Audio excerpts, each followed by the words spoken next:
I'm Nora Valletta. I'm a lead software engineer on WoW Classic. I'm Josh Greenfield. I'm a senior game producer on WoW Classic. And I'm Scott. I've spoke to both of you before, fortunately, which is very nice because it's a lot less stressful a second time round. But I do my best to try and make World of Warcraft Classic content, and my best is all I can do. If that's not good enough, then. Well, we'll just jump straight in because I've got a really nice, easy one, which I'm hoping that might spur some thought on from you both anyway. So, like, it's very easy for us, you know, as the players to get really excited about all these things you're doing because I just want to put it out there, like, it is very exciting. Like, the unknown is just what's, you know, that's what excites me. You know, we've been playing Classic since 2019, which is a solved game, and now we're playing something where it's like, I don't know. I don't know what's going to happen. But what excites you as developers for what you're actually doing with Season of Discovery? I think for me, the most exciting thing is just seeing how long it's going to take everyone to sort of find everything and resolve the game, and getting to do that kind of several times throughout the leveling process is very it's really cool as a developer working on it to me. Yeah, I think there's a lot. There's a lot to be excited for. I'll try to pick something that I haven't already said in an interview.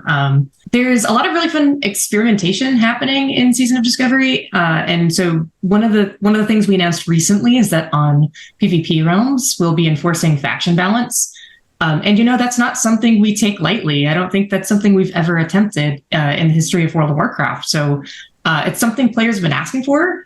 And especially with the Ashen Vale zone-wide PvP event and with the possibility of additional PvP events in future brackets, I think now's a good time to put those measures in place and see how it goes. I'm really excited to learn from that. Yeah, I must admit that did take me by surprise because without sounding too negative, I never thought you'd do anything like that. Like, I've got to be honest, like, because I know it's very easy for us to sit here and go, why can't you balance the servers? Like, why can't you just give us faction balance? Like, it sounds so easy, but then when you think of the knock-on effect of, like, if I want it, like, the biggest I'd say negative of it is if I'm well established on a server and then I say, like, my mate wants to come and start playing the game, and I'm like, yeah, come join me, and he's like, I can't, your faction's locked.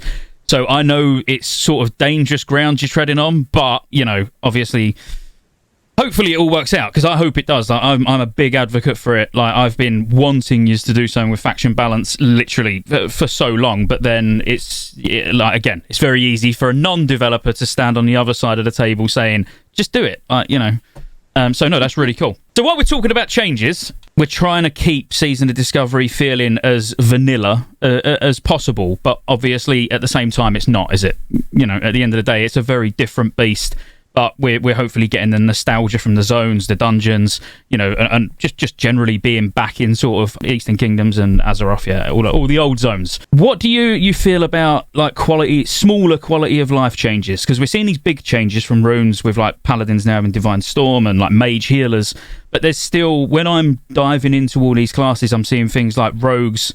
Just as an example, there's tons. Like, the list is too big for me to even sit and talk through. But, like, rogues' poisons, they've got Envenom, where they're going to be banging up these poisons really, really quick. But then the poisons have got charges. Or paladins, with having 5 minutes and 15-minute greater blessings. Like, could we get 10 and 30? Just general class quality of life changes. The way we've been kind of approaching those, like, I guess for folks who've been playing games since vanilla WoW and have continued playing various games throughout the years, expectations on what is a reasonable gameplay experience can shift over time based on what you've been playing. And whenever I hear a suggestion, that I have that initial reaction of, oh yeah, obviously that change seems obvious. We should just do it. It's better all around, right? Even then, in those situations, like, I have to take a step back and realize I might not be seeing the whole picture. I might be trying to apply really, really, really modern, game design to a classic game, and it might shift the whole experience. And so for that reason, and because we all care about, like you said, preserving that sort of sacred classic feeling, the classic team's always discussing those quality of life changes of that nature, even the ones that seem more obvious than others.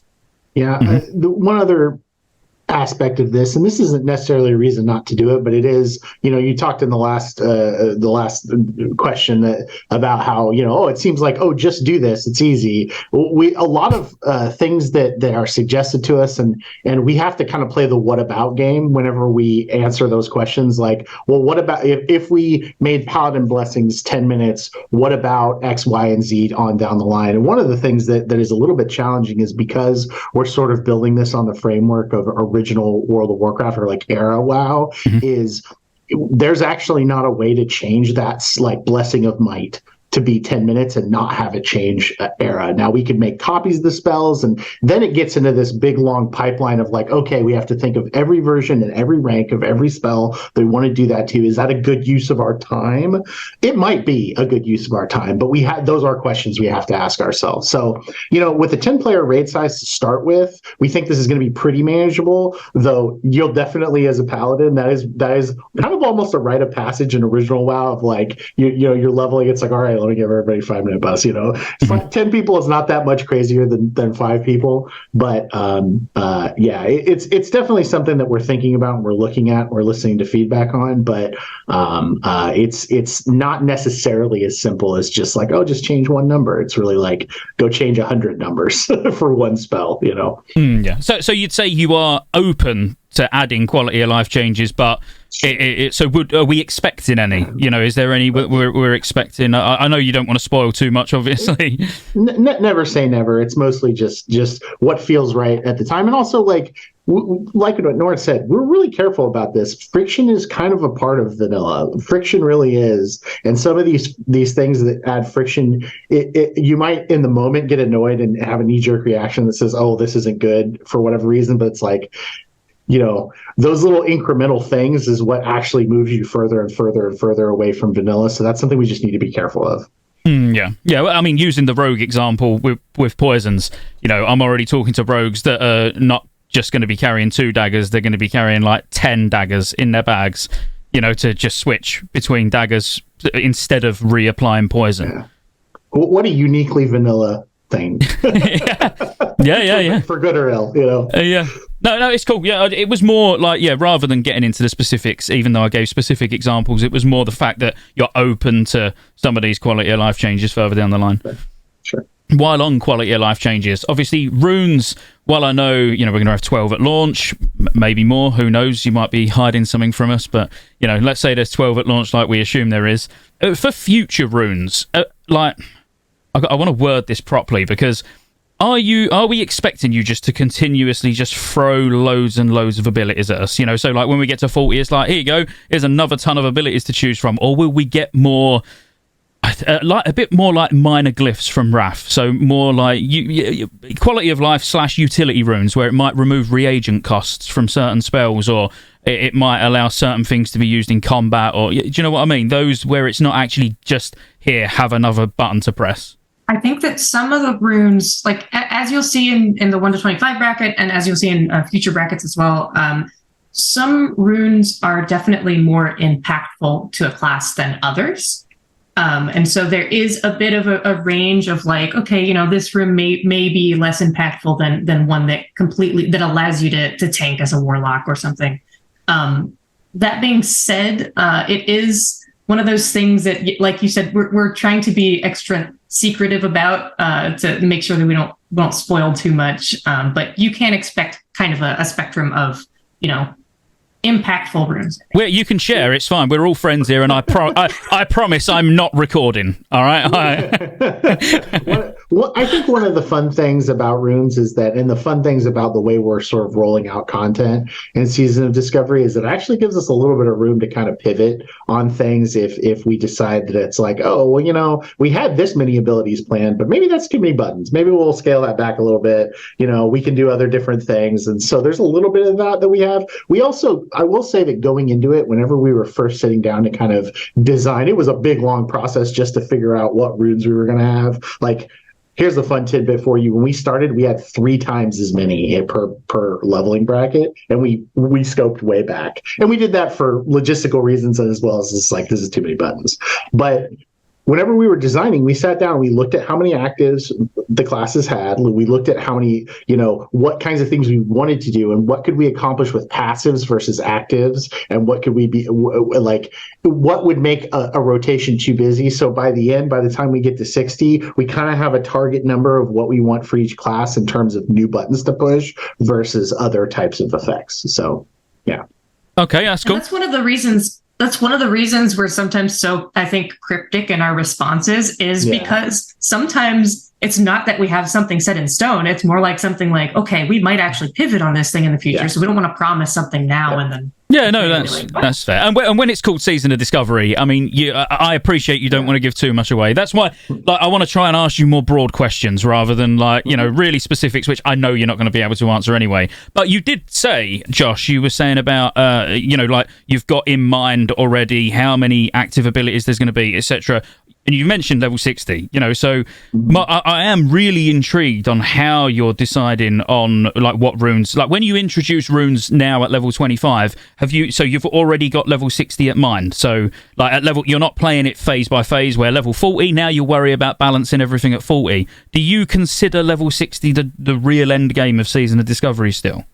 I mean, level 60 is always a major focus for original World of Warcraft. You get world buffs, you go and you smash raids like that. That's the whole PvP honor system, getting rank 14, all that stuff. Level 60 is obviously that is the real end game. But at the same point, what we're trying to do is we're trying to make each one of these kind of interstitial leveling bands feel full featured and feel fun and have their own sort of meta that emerges and keep that changing over time. But yeah, I think we're definitely working towards level 60, and we already have in mind, you'll notice there's some runes that have wording and allusions to other things that you don't even have access to yet. So that is a thing, and we do have ideas for how we're going to build, not even ideas, but pretty firm plans for how we're going to build that stuff out. But there's always room. I think what we're getting at, there's always room to kind of pivot, and there's always room to kind of make adjustments on the fly as if what we have kind of scoped out in our minds now doesn't end up playing out the way we hope it will.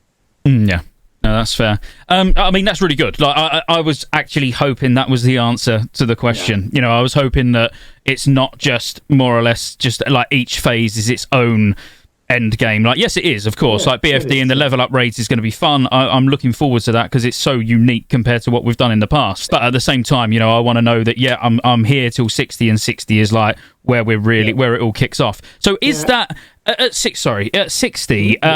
Is there multiple phases, do you know? Is that, obviously we know we've got each phase up to 60, but then is everything going to be available at 60, or is that not known yet? We'll roll it out in phases like we did. Oh, okay. In 2019, yeah. That's awesome. So it's going to be a nine-phase season. They may not look exactly the same as they did in 2019, but there will be incremental unlocks of different raid tiers and stuff. That's also made me really happy as well. Cool. Otherwise, we'd have just been rushing straight into Nax, wouldn't we? yeah, I know. It was fun to watch it in hardcore. That was really entertaining. But absolutely. For this, we'd like to do it a little bit more traditionally, I guess, while not being traditional at all. yeah, definitely. While being more fun, because I think Season of Discovery is going to be very fun, actually. Yeah. So if you're already thinking about 60, you probably know what I'm already going to ask. Raid sizes. I've heard it thrown around that you're actually sticking with 40-man, which, I'll be honest with you, I don't like. I know many people do, but, is there any chance of different raid sizes at 60? I always want to say there's a chance, but there's nothing for us to promise in that vein. I've thought about this a lot personally, and what is the quintessential difference between original WoW and Burning Crusade or Wrath, and having played through all of 2019, I started a guild at the beginning of 2019 Classic, and it's still together. We're rating ICC now and everything, and I will say that one of the things that's nice about 40-player rating is that not every single person has to be super. You can take friends and family and stuff. Not everyone has to be the highest performing. Whereas with the design of Burning Crusade and Wrath, you tend to kind of min-max your roster a little bit more because you got to get the right buffs, and you got to, everyone really has to kind of do mechanics and do everything. And I think it's a little less social in general. because of that. It's rewarding in other ways, and it's a lot easier to manage as a raid leader for sure. But so I think it also comes down to like how do we best spend our time too, is like retrofitting like Molten Core to make it a 20-player raid. Is that a good use of our time? I think as a developer, I think I'd rather put that time into more new original cool stuff. So I don't know. So we'll see there, but never say never is always kind of the answer. Is like, I wouldn't necessarily say that we're totally fully locked in on only being 40-player raids at 60, but we do think it's something that is uniquely vanilla. It's not as easy as just kind of like tweaking a number on our end. It's not like a trivial change for us to make. Like Josh said, there is a bit of a time investment, and we have to figure out where to spend that time. Yeah, and as you say, you could spend the time on new, fresh content that is 25-man, which we've not seen before. I mean, leave all the old raids as 40-man, and then start releasing new raids that are 25-man. Did you just confirm that? Yeah, I'm taking that as a yes. I'm shrugging non-committally. The level up raids though. So so BFD. Obviously, we've not really got confirmation on what the future ones are, but are they going to be available in dungeon form as well, or are the level up raids completely replacing its like existing content? Yeah, sorry. Yes, they will. The level up raids will be a replacement for the dungeons in the Season of Discovery. Cool. Yeah, bit of a shame. I was still hoping to do some of them in 5-man groups, but I suppose again that's probably just an absolute nightmare for you having to do it all twice. But a dodgy one, which I don't know if you're going to be able to tell me too much about. But feral druids. Are you planning on making any changes to how they play, as in terms of power shifting? Do we still expect to be using like manual crowd pummelers and Wolf's Head Helm still at 60? Or like, have you got any thoughts around that we might see? You've not got to tell me specifics, but like, is it being thought about in any way? Yeah, it's being thought about. Thank you. Let's move on. I don't know. You've got that look on your face where you definitely you want to say something. You definitely want to say something. I'm good. It's being thought about. So we could potentially still be using manual crowd pummelers and Wolf's Head Helm in raids at 60. I'm not going to get anything, am I? It's pointless. It's pointless. No, you're not. Play and find out, Scott. Yeah, okay. So, well, I mean, Druid's going to be one of the 9 classes that are level anyway, so it's fine. I guess I will find out. Another one class specific, and I know it was mentioned, I think it was at the BlizzCon Q&A. Enhancement Shamans, specifically with the focus, and I know you guys have already said, look, yeah, we're focusing on dual wield. But since then, I'm assuming you've probably had a lot of noise for two-handed enhanced shamans. I wondered if there's any significant changes there, or there will be plenty to discover once Season of Discovery Realms launch. In fact, one of our folks internally found a two-handed enhancement build at 25 that performs better than dual wield. We'll let the community figure it out when they have access to all the runes and gear, obviously, but in the meantime, perhaps our two-handed enhancement shaman friends will discover something nice later down the road as well. Okay, all right, I'll take that. That might keep them quiet for 3 days. And along the same lines, again with the priests, a lot of them have been talking about like a smite spec. So having some, instead of having shadow form, having some sort of angel form where they can DPS as holy. I mean, it's a bit of a two-parter because that, like, I know it might be planned in the future, so it's more, are you thinking about it? But with what you've done with Mage being basically an atonement healer, could we expect to see a Disc Priest fill in that role as well? I think one thing to keep in mind, we kind of alluded to this a little bit earlier, is that, we're working towards, each phase is sort of additive to what came before. And there's a lot of talents, there's a lot of abilities that haven't come online at 25 yet. So I think you'll find as time goes by that a lot of opportunities that you maybe didn't expect, or maybe you did expect or hope for, may come online in later phases. Now, speaking to priests, Smite Priest specifically, I nothing to say there. I don't know. We'll have to play and find out. But there's definitely in a lot of classes they have a lot of things that are either not fully represented yet in what has been seen or what will be seen in 25, but will come online a lot more later. Cool. Okay. Yeah, I mean that's exactly what I've been saying to people, in terms of like when they're like, "Oh, warriors are going to be overpowered," or "Rep paladins are going to be overpowered." It's like you have no idea. Like, how can you even say that? Like, okay, you might do a little bit more damage at 25, but then by the time you're at 40, you could have gone from top to bottom, and then at 50, you might be back at the top again. And I also really want to stress, just to kind of help set expectations, like trying to chase perfect balance at 25 or 40 is probably folly, and it's not something we're going to spend a ton of time on, because we don't want to spend all of our development time chasing our tails on these interstitial leveling brackets. We want to focus on making each class kit as fun as we can, but there may be there's going to be a kind of a peaks and valleys, I think, like you described, where there may be one phase someone's super strong, and then on the next phase some of your key abilities come online, some of your key talents come online, and another class becomes super strong, and that's okay. That's going to be fine. That's what we're expecting. Yeah. Manipulation is really fun, but also the season hasn't even begun yet, so I think I'm sure we'll learn a lot more also in the 1 to 25 bracket once that's out and players playing. Yeah, I mean, but by the time you walked off stage at BlizzCon, I mean, there was already tier lists of what class is going to be best on YouTube. I just want to put that out there. I try not to cringe every time I see them, but it's all in good fun. Yeah. That's part of the fun, sometimes. So I don't blame it. Go ahead and theory craft to your heart's content. Just know that Josh's warning, our warning, is that it may not pan out exactly the way that you thought it would, based on what you discover in the season. Right. Okay. So I've not got you for too much longer. So I'm going to have to be picky, because there's two juicy ones that I really want to ask, and I think I'll go with one, the easy one, which I think I already know the answer to. But random dungeon finder. So before you just say no and turn your cameras off, just bear with me. Obviously, we know it's like something what people either love or they hate, and there was massive divide on whether it should or shouldn't be there.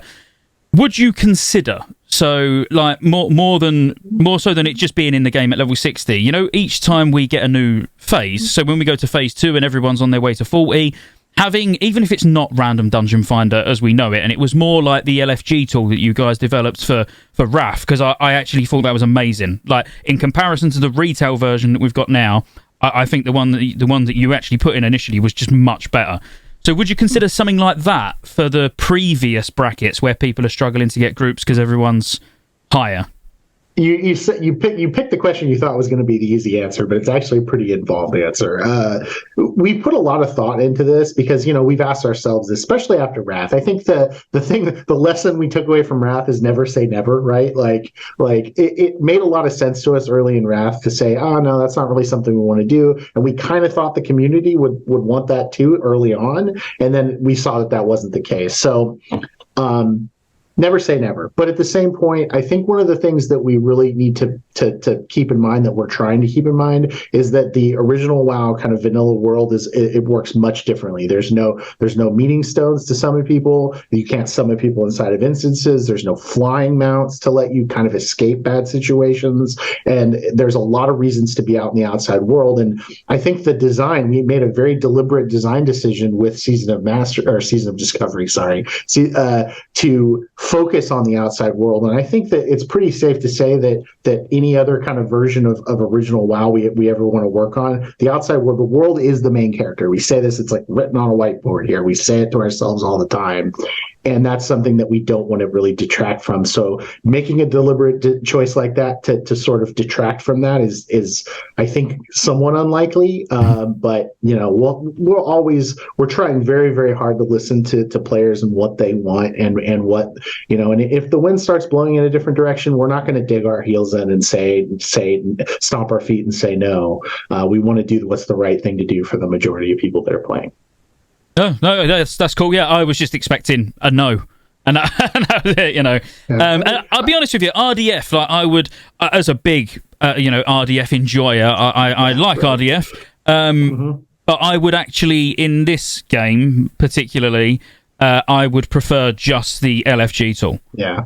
Yeah, I think better tooling for finding groups is not a bad thing. I totally agree, especially in a game like this. You do need to talk to people. You need to interact with people, but it doesn't need to be maximum friction. So again, I think that when we share a lot of resources between the clients, and it's definitely possible that we could do something like that at some point if it makes sense to do so. But not, the LOG group find, not random dungeon finder, but the group finder.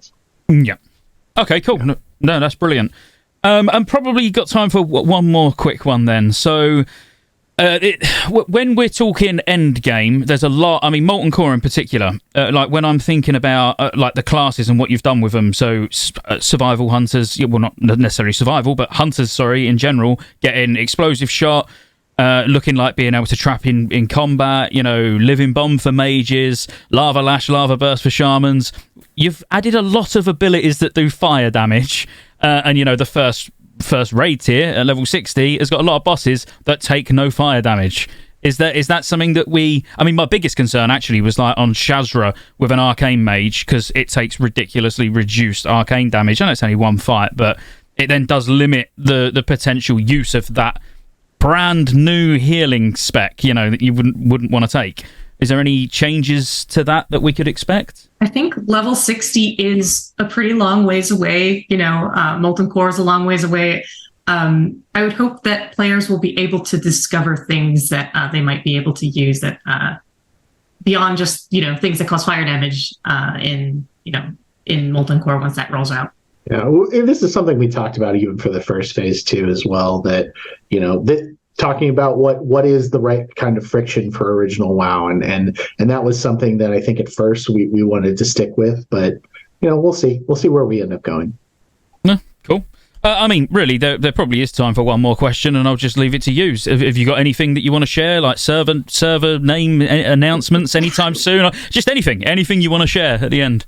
Honestly, I think that the thing that I want to share is just a sincere thank you from the WoW Classic dev team. The reception and the excitement to Season of Discovery is overwhelming. We've been working on this for a while now, and it's something that we knew we had something special when we were working on it, but we didn't know how it was going to be received. We thought it might be kind of divisive, and there's always going to be people that have opinions about things, but we do have something special here, and we can't wait for you guys to get in and play it. And I think you're gonna find a lot to love here. Yeah, I think I would encourage folks to let themselves enjoy the game. Mm-hmm. Don't try not to hyper fixate on getting the most perfect possible numbers. Do what feels fun, Mm-hmm. And I think that's when World of Warcraft truly shines. Absolutely. I've been saying similar things. I'm not putting any rune location videos out. I'm giving my channel a 7-day grace period. For 7 days, I'll be spoiling nothing. Everyone else can, I don't care. But, people can go and find it on their channels. But, no, I personally want to enjoy it, and just... Yeah, not worry about min-maxing to death. I've been looking this morning at a Ret Paladin, healing as a Ret Paladin with a 2-hander using Crusader Strike, Martyrdom, so I'm a bit more of a mana battery at the same time as healing the tank, and then what gear I'd use for that. I'm going to experiment a lot, but I think between 1 and 60, that's the perfect time to be doing it anyway, in my opinion. So, no, that's great. I really appreciate you coming. It's always a pleasure to talk to you both anyway, so... I'm just looking forward to launch. But I did mention server names. Is that something that we're going to expect anytime soon? You'll see the server names once the realms go up. That makes it very difficult to plan. Like when we're trying to sort our guilds out. Yeah. We need somewhere to go, Yeah, I think I saw Josh post a much more elaborate answer somewhere else, but the TLDR is that we don't plan on allowing stuff like name reservation and kind of pre-announcing all the server names beforehand. Okay. There may be a period of time where they become visible because we have to do internal testing and things like that. So that might happen over the next few days, but. Again, like what Nora alluded to, I made a big long post on Twitter about this, that it's essentially there's danger too. There is some harm that can be done by making this stuff known too early. And we really want everyone to have the best experience possible once they're in the realms and have all the realms we have, which is not going to be many, but we want them all to be healthy and we want them all to have long-term success. It's painful as someone who has run a guild for a long time myself. I also like to plan. I also, on the other side of this, it's like, is it too much friction for me to just at everyone on Discord and say, okay, we're going here, the day of it, if it helps even in a little way, the realms be healthier long term. That makes sense. Well, the only thing I've got to say then is thank you, and good job with Season Discovery. I can't wait to play it. Cool. Thank you. Cheers.